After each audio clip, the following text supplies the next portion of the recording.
I'm going to discuss. So I am so happy to talk about one of my favorite topics is how we can eat to not only sustain our body with nourishing, healthy, plant-based, vegan, or vegetarian foods, but how it can also obviously not kill and harm living beings, aka our animal friends, hence my rescue animal shirt today.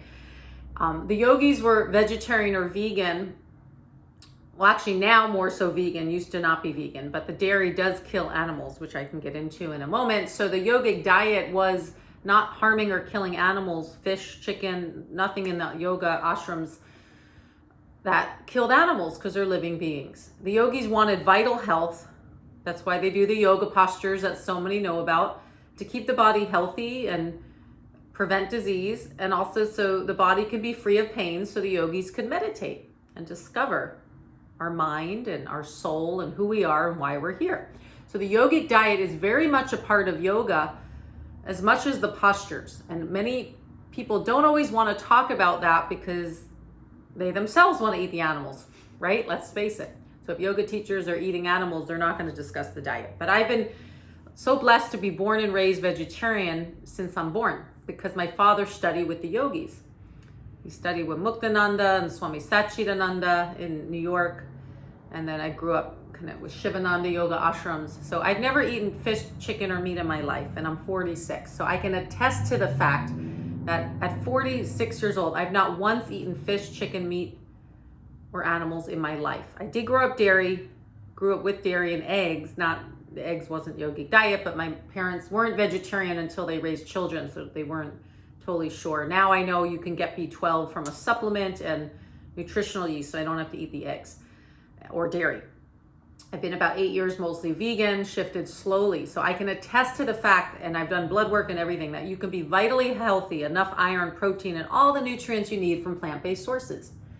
The mind can be at more peace during your meditation from eating in harmony with the earth and the animals.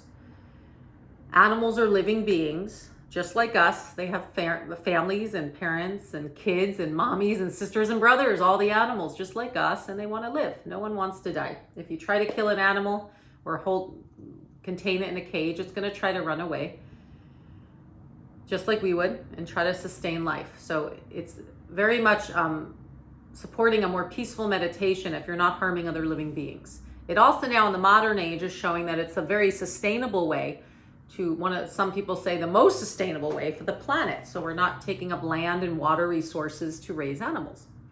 So I'm going to guide you through a few-minute meditation. And I love that we're all over the world today. We've got everyone coming on this live in our online chat we have Amsterdam, England, Bay Area, and others like myself in Bay Area. We have Norway and all over. So some of you say you're already vegan and you'd love to be a part of the community. Welcome, Jelena. And Nancy, for health issues, are mostly plant-based. Yes, I actually for 3 years was teaching for a heart disease reversal program, and it's research studied that not eating the animal products means you're not getting that cholesterol that can clog the arteries, but people also have noticed joint inflammation decrease. They say you can prevent some of the major cancers and heart disease from eating vegan or vegetarian plant-based diet. So, and Jelena, is so true. You experience the change. You fix chronic pain, allergies, and everything with plant-based. Yeah, it's actually, and Brooke says for health reasons too, and spiritual, you're mostly plant-based too. And you're here to support and learn. Now, there's so many benefits. Win, win, win. Win for the animals. Animals get to live. Why kill living beings? Win for our health, our joints, our heart health, our entire organs and body, to eat live, sustainable vegetables and plant-based foods and fruits, and the yogic diet had grains and beans and legumes versus dead flesh or dead food. Win for our health, win for the animals, win for the earth, most sustainable. So we're not taking up that land by raising agriculture and cattle and land and feeding the cattle that they raise for foods that can be fed to humans. So it's win-win-win. But there's a few other issues around this yogic diet that some find challenging. Our stress eating. You can be yogic diet like I am, vegan or vegetarian, yet you still can have sugar and junk food and emotional eating and carbs. And I deal with that challenge too, not always perfect. plant-based eating. I mean, I don't eat the animals, never tried it, but still you can get hooked on the sugar and the carbs or excess eating. So I understand the challenges. So let's close our eyes. I want to guide you through this journey about our own eating habits first, and then we'll reflect on where we can maybe refine our eating, whether your goal is weight loss or to not eat the animals as much, or maybe to learn how to raise kids vegetarian, as our family was, whatever, maybe that, maybe none of it. Maybe you just want a better meditation, less fatigue. So let's close our eyes and check in. Let's see what's going on.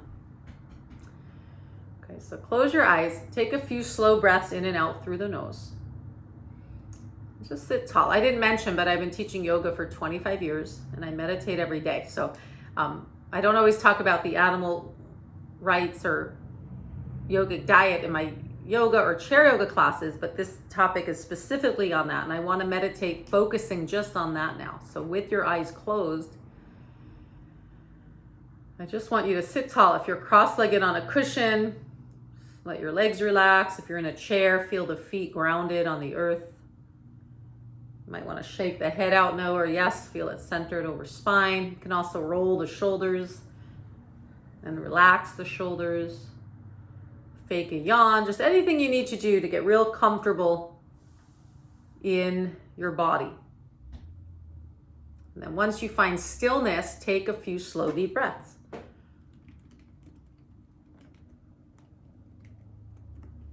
As you inhale, sit a little taller. As you exhale, relax into your body.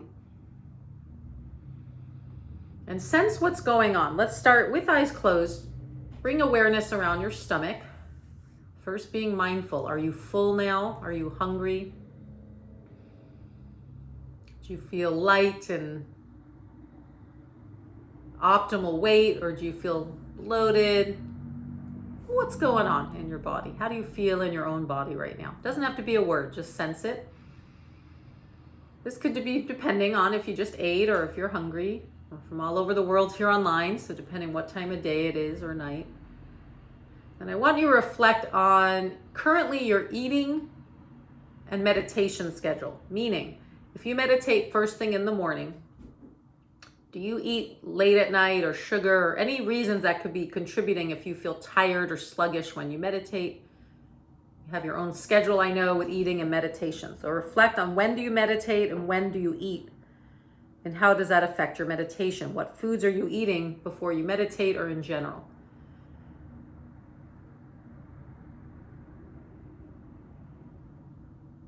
If you're eating a lot of animal products or dairy, start to reflect on the days you eat that versus plant-based, vegetarian, or vegan, and how do you feel in terms of your energy level, your digestion, or your fatigue or energy level. Days or weeks you eat more animal products versus more nutritious plant-based foods. Take a few slow breaths. You can do this also later for longer, but we'll just take one more moment and now with eyes closed, reflect on what are your eating and health goals. So we all know our habits, okay? Maybe whatever that is, lose weight, gain weight, eat less animals, whatever it is for you.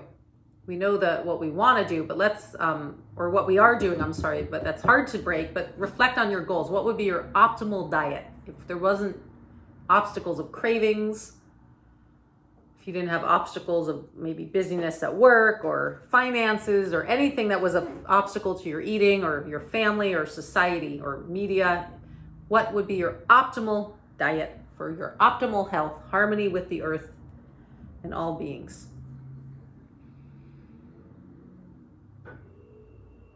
And then create an affirmation. Last moment here. Silently create an affirmation.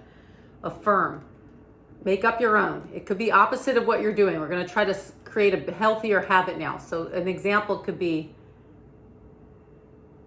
I eat delicious and nutritious foods that supports my body's healing. That's a long one. I'm just making it up. But you can say, I eat plant-based food that feels in alignment with my spirit. Make up your own. Could be, I eat raw food vegan. You may have specific goals. I'm eating 2 raw food meals a day, or I'm going to do once a week less animals, or whatever that is, affirm something, or just I am healthy, I am vital. My diet reflects my care for my body. I have self-care. You can make up your own. I'm giving long-winded examples, but make up your own. Okay, here's one. Brooke says, feel high vibe and healthy. Lots of greens and cruciferous. That's like broccoli and cauliflower. Yes, I am healthy and strong. I love that. I am vital. I am strong. I notice, you can try this one. I'm making it up now, but I notice eating habits that don't sustain me, and I make positive choices every day. Something like that. Okay. And then come on out of your meditation. You could stay there longer if you like. Just to start doing that, you can check in with your body in the mornings or when you meditate for a minute or two, check your hunger level. A lot of us, especially with shutdowns, experience some weight gain or emotional eating. Could be related to stress or activity changes. So you can check in when you meditate. How's your hunger? Not just where your mind is, but what's going on in your body. Not just back pain, but like, how's my energy level? Sometimes I want to eat. I feel like I need energy. And then I sit and meditate and I realize, actually, I'm not hungry. I'm okay. So sometimes stopping, pausing, being mindful of our body and really checking in can help us too. And then when we eat, if we do yoga postures and meditate, we might be drawn a healthier food. It kind of goes hand in hand. So I hope this just offered a little reflection on how what we eat can be in more harmony with the earth, our animals, and the body. Animals want to live. Your pets, like your cats and dogs, want to live. They're no different than pigs, chickens, birds, cows, zebras, lions. They all are just trying to survive and live like we are. So there's no need to eat them. And in fact, they're eating plant. Most of them, we're not eating lions, but a lot of us think you need meat and protein. Protein from meat and iron, but they're getting it from plant-based sources, honestly. The strongest animals in the world, the elephant, the rhino, the gorillas, they're vegan, not just vegetarian. They're eating plants and trees. The cows. So why would just go to the source? Go to the plant-based source. So it was wonderful to connect with you all on this. On the live online, I'm going to stay on for question and answers.